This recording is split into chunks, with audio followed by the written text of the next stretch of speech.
Halo, saya Dr. Stefani, saya seorang dokter spesialis forensik dan saya belajar dari yang mati. Teman-teman, yang namanya hubungan perselingkuhan itu pasti awalnya iseng, tapi seringkali akhirnya malah jadi senjata makan tuan. Apalagi kalau salah satu ada yang terbawa perasaan atau baper. Contohnya kasus ini, ada seorang laki-laki memukuli temannya di depan banyak orang secara membabi buta. Pelaku ini dipicu rasa cemburu buta, dia marah sama korban gara-gara korbannya dianggap sudah menikung pacarnya. Padahal baik pelaku ataupun korban sama sekali belum pernah ketemu dengan si perempuan yang diperebutkan ini. Hubungan mereka ini hanya sebatas virtual. Tapi si pelaku sudah cinta mati sampai terobsesi dengan si perempuan ini. Tapi ternyata si perempuan ini gak seperti yang mereka bayangkan. Perempuan ini ternyata nenek-nenek yang pakai foto gadis belia berbadan seksi untuk menarik laki-laki. Bagaimana awal kasus ini? Mari kita simak.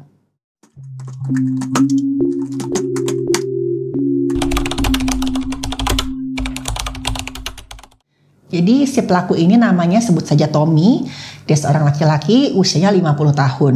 Tommy ini sudah menikah, dia punya satu orang anak perempuan yang saat itu sedang kuliah tapi masih tinggal sama bapak dan ibunya. Tommy ini bisa dikatakan lagi berada di puncak kehidupannya.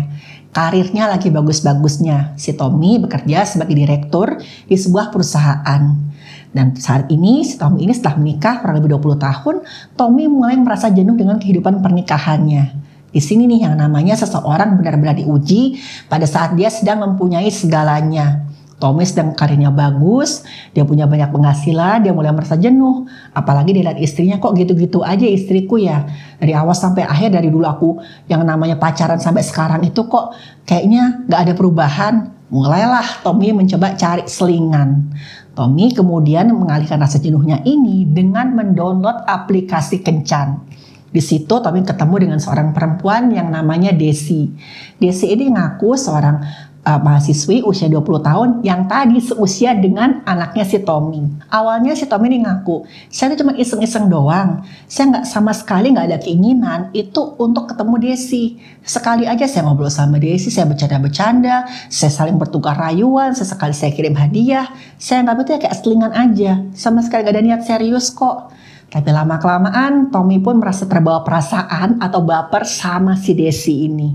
Dia mulai ngerasa dia jatuh cinta sama si Desi yang betul-betul memanjakan Tommy dengan manja, dengan sikapnya yang selalu rayu, terus juga dengan kecantikannya si Desi ini. Dan beberapa kali Desi juga kirim foto yang agak-agak ya bisa dikatakan foto seksi lah. Dan Tommy pun semakin jatuh cinta sama si Desi ini. Yang Tommy tahu di sini tinggal di kota lain yang kira-kira jaraknya 1 jam perjalanan naik mobil dari tempat si Tommy. Tommy sempat kepikiran ya pas sekali aku bohong sama istriku aja ya. Aku datangin si Desi ini, aku ngaku semuanya, siapa tahu Desi yang udah terlanjur nyaman sama aku ini akhirnya mau terima kalau aku itu nggak seperti yang dia bayangkan. Karena si Tommy ini waktu dia pasang profilnya di aplikasi Kencan tadi, dia ngaku masih berusia 26 tahun. Terus dia bilang tuh dia bekerja di sebuah perusahaan dan foto-foto yang Tommy pasang di profil di aplikasi Kencannya dia itu adalah foto-foto pada saat Tommy masih muda yang dia edit sedikit-sedikit. Dan gara-gara itulah si Desi ini katanya jadi terhanyut sama si Tommy. Si Tommy ini makin lama makin terobsesi sama Desi. Dia mulai pikirkan gimana caranya ya supaya aku tuh bisa ketemu sama Desi. Kok kayaknya perasaan aku ke perempuan bernama Desi ini biarpun aku gak pernah ketemu sama dia, semakin hari semakin kuat. Nah saat inilah istri Tommy mulai curiga dengan tingkah laku suaminya. Karena suaminya ini kok kayaknya tuh penampilannya mulai beda. Ya pertama si suaminya ini kayak mulai bajunya tuh beda, mulai kayak niru-niru anak muda, potongan rambutnya juga diganti sama Tommy. Pas ditanya, kenapa sih kok tumben dandannya seperti ini? Ya si Tommy cuma bilang, ya nggak apa-apa, aku cuma mau coba ya dandanan baru aja lah biar lebih fresh. Tapi istri Tommy ini semakin curiga. Karena Tommy ini setiap kali ada di rumah, dia tuh sering banget mengurung diri di kamar kerjanya. Tommy ngaku, aku udah dari kerjaan, aku mau lembur, sabar ya. Aku nanti akan keluar misalkan pas makan malam aja. Tapi ternyata suatu hari terbongkarlah semuanya. Karena sepandai-pandainya menyimpan bangkai, baunya pasti akan tercium. Jadi suatu hari istri Tommy ini sedang bersih-bersih kamar kerja suaminya.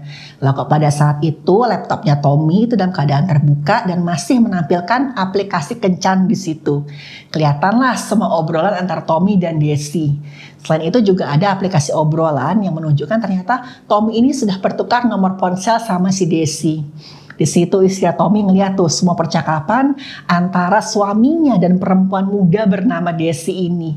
Kata istri Tommy, jujur aja saya ngerasa jijik waktu melihat obrolan mereka berdua. Saya benar-benar gak kenal nih siapa suami saya yang saat ini sedang mengobrol dengan perempuan bernama Desi. Obrolan mereka itu bertukar rayuan, malah kadang-kadang Desi ini mengirimkan foto seksinya. Dan juga mereka sampai mengobrol mengarah ke hal-hal yang mesum.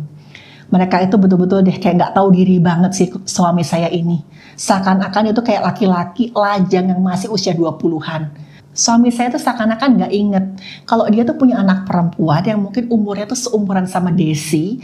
Dan dia juga masih menikah. Dia tuh udah kayak gak tau lah, udah kayak kesirep kali ya sama si Desi ini. Akhirnya istri Tommy ini ngadu ke anak perempuannya. Mereka sepakat menghubungi si Desi, ngasih tahu siapa Tommy sebenarnya. Udah jelas waktu Desi tahu Tommy umurnya 50-an, udah punya istri, udah punya anak, Desi langsung memutuskan mundur. Nah, terus juga si istrinya si Tommy tadi sama anaknya langsung ngasih tahu ke Tommy kalau kita semua sudah tahu kamu selama ini ada selingkuh sama perempuan namanya Desi. Nah waktu ketahuan ini si Tommy langsung minta maaf, aku kilaf katanya, aku nggak sengaja waktu itu, aku kebawa perasaan aku cuma iseng aja kok, aku nggak ada keinginan serius sama si Desi ini, aku janji aku nggak akan mengulangi perbuatanku lagi. Tapi sayangnya semua janjinya Tommy itu hanya sebatas omongan. Sebenarnya si Tommy ini masih diam-diam suka nguntit atau stalking si Desi ini lewat media sosial. Dia berusaha cari info si Desi ini kira-kira gimana ya setelah aku tinggal ya. Beberapa kali si Tommy ini coba menghubungi Desi pakai akun baru, pakai nomor handphone baru, tapi sama Desi selalu ditolak. Desi bilang, kamu akan saya blokir karena udah jelas kamu punya istri, kamu punya anak. Aku tidak mau berhubungan dengan laki-laki yang sudah punya istri dan anak. Sampai suatu hari, Desi ini tuh kayak memposting sesuatu yang agak ganjil menurut si Tommy ini. Desi nulis di situ dia sedang jatuh cinta. Tommy ini tentu aja lah si Tommy ini ngerasa marah, dia cemburu. Dia berusaha cari tahu nih siapa sih pacar barunya si Desi ini. Siapa sih yang membuat si Desi ini akhirnya move on dari saya. Agak aneh juga ya karena sebenarnya kan Tommy ini kayak selingkuhan ya sama si Desi ini. Dan dia sampai segitu obsesinya. Nah, si Tommy ini semakin marah ketika dia tahu kalau pacar barunya Desi itu ternyata adalah bawahannya di kantor. Sebut aja namanya Andi. Jadi si Andi ini umurnya 30 tahun dan kebetulan si Andi ini memang masih single. Tommy ingat dulu itu waktu ada acara catering kantor, bapak-bapak semua laki-laki itu lagi minum di bar.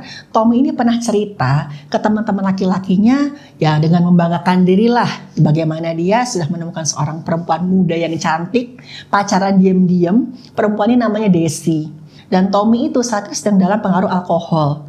Ditunjukkanlah foto-foto si Desi tadi termasuk foto-foto yang seksi dan juga akun media sosialnya si Desi. Salah satu yang lihat itu adalah si Andi.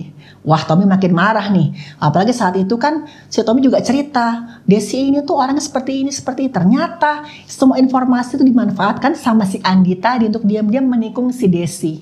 Itulah yang ada dalam pikiran si Tommy. Makin hari Tommy ini semakin gencar menstalking kedua ini di media sosial. Setiap kali dia lihat nih si Andi sama si Desi ini saling tukar postingan mesra, Tommy semakin marah, dia makin gak terima. Sampai puncaknya satu hari, Andi ini ngambil cuti 3 hari. Dan setelah sama si Tommy ini diselidiki ternyata Andi ini berencana untuk mendatengin Desi ke kota tempat tinggalnya. Makin marahlah si Tommy ini. Dia berniat si Andi ini akan saya habisi. Ini pengkhianat nih. Saya nggak bisa biarkan dia menikung perempuan idaman saya. Sehari sebelum Andi ini ngambil cuti, jadi pas jam pulang kantor, si Andi ini kan mau pulang. Waktu si Andi ini masih ada di parkiran kantor, si Tommy ini datengin dia. Dimaki-maki habis-habisan. Tommy bilang, kamu tuh dasar mengkhianat ya. Saya tuh nggak nyangka, kamu tuh nusuk saya dari belakang. Kamu diam-diam mendekati perempuan saya, cewek saya. Nah, si Andi yang bela diri, loh, Bapak kok marah sama saya? Kan si Desi ini juga bukan pacarnya Bapak, sudah mantan. Lagi pula, Bapak kan sudah punya istri sama anak. Desi ini umur 20-an, Pak. Ingat umur, Di sini seumuran sama anaknya bapak, tahu dirilah pak. Dan saat ini Tommy langsung gelap mata, dia marah, dia pukuli Andi ini habis-habisan. Dan sayangnya di situ postur tubuhnya Tommy ini memang jauh lebih besar, lebih tegap daripada Andi. Andi ini ya agak-agak kurus lah badannya, jadi sudah jelas Andi ini kalah tenaga. Tommy saat itu katanya tuh udah kayak orang kesetanan, dia pukulin si Andi ini sampai jatuh ke aspal, dan waktu Andi jatuh ke aspal, dibenturin lah kepala si Andi berkali-kali sampai Andi nggak sadarkan diri. Kejadian ini sebenarnya tuh banyak banget yang ngeliat, karena saat itu beberapa karyawan di perusahaannya Tommy itu pada keluar, mereka penasaran ini ribut-ribut apa, dan mereka shock ngeliat katanya si Tommy ini tuh udah kayak orang kesetanan. Gara-gara itu nggak ada yang berani melerai mereka berdua. Katanya salah satu karyawannya Tommy, saya benar-benar kayak nggak kenalin Pak Tommy ini yang sehari-hari itu atasan yang sabar, yang kebapakan, saat itu udah kayak orang kerasukan setan. Dan setelah Tommy ini puas mukulin si Andi, Tommy ambil yang namanya kunci mobil si Andi tadi, dan Tommy pergi dengan menggunakan mobilnya si Andi. Teman-teman yang lain, teman-temannya si Andi tadi langsung buru-buru bawa si Andi ini ke rumah sakit. Tapi sayangnya pada saat Andi sampai ke rumah sakit, Andi sudah meninggal dunia. Cedera kepala yang dialami oleh si Andi ini terlalu parah sampai akhirnya Andi nggak tertolong. Pihak yang berwenang kemudian dihubungi dan jasad Andi kemudian dipindahkan ke kamar jenazah untuk dilakukan pemeriksaan oleh dokter forensik. Dan sementara itu juga ada pihak yang berwenang memburu Tommy yang saat itu sudah kabur dengan mobilnya Andi.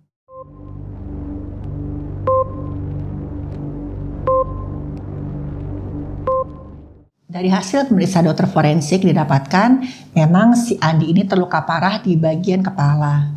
Di kepala si Andi alias si korban ini ada banyak sekali luka memar, lecet di wajah dan juga di kepala bagian belakang. Bahkan nih yang namanya bola matanya si Andi, si korban sebelah kiri, itu tulang itu sampai retak dan bola matanya itu sampai cedera. Selain itu tulang rahangnya si korban ini itu sampai geser. Ini menunjukkan siapapun yang mukulin si korban ini itu benar-benar dalam keadaan sangat marah sampai nggak bisa mengontrol kekuatannya. Dari telinganya Andi itu keluar cairan dan juga darah. Ini menunjukkan kalau ada retak di bagian dasar tengkorak. Jadi misalkan dasar tengkorak ini retak, itu kan yang namanya cairan dari bagian otak sama darah itu akan keluar melalui telinga. Dan itu salah satu tanda kalau seorang tuh kena cedera kepala berat. Dan selain itu di kepala si korban ini, di bagian belakang ini ada memar yang sampai menonjol. Dan kulit kepala bagian dalam, terutama sisi belakang itu penuh dengan resapan darah. Ada juga retakan di bagian tulang tengkorak bagian belakang sini, itu memanjang sampai ke dasar tengkorak sisi depan. Dan ini khas banget ya kalau dari bentuk retakannya, itu kepalanya yang menghampiri benda. Sesuai juga dengan cerita dari para saksinya tadi, kalau si pelaku tadi membenturkan kepala korban berkali-kali ke tanah. Nah bedanya misalkan pelaku ini menghantamkan benda tertentu ke kepala korban, itu biasa retakannya akan berbentuk menjorok ke dalam, berkeping. Kalau ini kan tadi retakan dari sini dan memanjang sampai ke depan. Nah itu bedanya. Nah kemudian pada saat dilihat bagian otak itu ada perdarahan di bawah selaput otak yang jumlahnya sangat besar. Dan yang jendalan darah ini kemudian menekan jaringan otak sampai ke bagian batang otak, di mana di sini ada pusat pernafasan itu ketekan, yang menyebabkan korban mati lemas karena pernapasannya berhenti. Dan inilah penyebab kematian Andi alias si korban.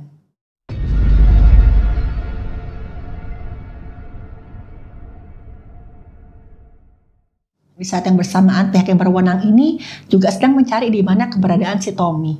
Mereka khawatir saat itu Tommy yang sedang kabur menggunakan mobilnya Andi itu langsung mengincar rumahnya Desi. Dari riwayat pencarian di handphonenya si Andi juga handphonenya si Tommy, mereka berhasil mendapatkan kira-kira Desi ini tinggal di mana. Mereka segera menuju ke tempat kediamannya Desi. Tapi waktu mereka sampai di sana, ternyata sosok Desi ini benar-benar di luar dugaan, sama sekali nggak seperti yang mereka kira. Sosok di balik profil Desi ini adalah seorang perempuan yang usianya sudah 65 tahun. Perempuan ini ngaku kok dia memang pasang profil palsu di aplikasi kencan itu. Dan foto-foto yang dia pasang di situ adalah foto-foto cucunya. Misalkan dia itu mau pakai foto-foto agak seksi, sama si perempuan ini, si Desi ini, foto-fotonya diedit. Jadi pakai badannya orang lain. Si Desi ini cerita kok dia itu sudah melancarkan aksinya ini sebagai penipu internet atau scammer itu sudah 1 tahun.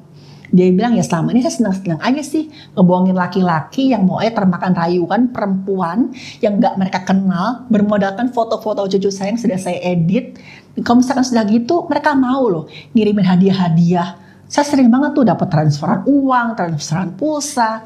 Ya saya seneng-seneng aja. Terus misalkan mereka mau marah ke saya, mereka bisa apa?